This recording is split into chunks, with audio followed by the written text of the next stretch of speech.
Hey everyone, this is Orlando Streets, and today we are at the Animal Kingdom in Walt Disney World. There is this cool little trail on the south side of the Tree of Life in the middle of the park on Discovery Island. Along the trail, we get a close-up view of the Tree of Life, which features more than 300 animal carvings.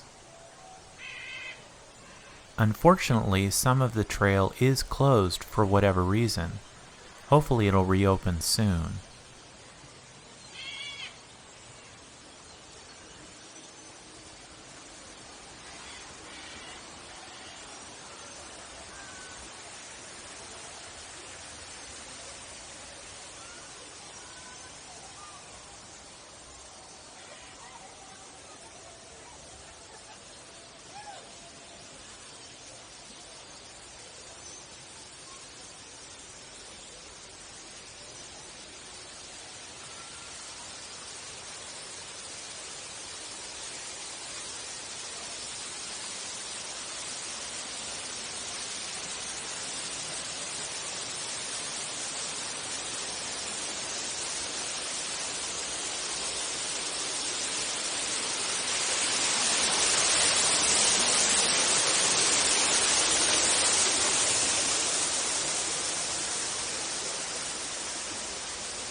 I hope you enjoyed this short walk along the trail.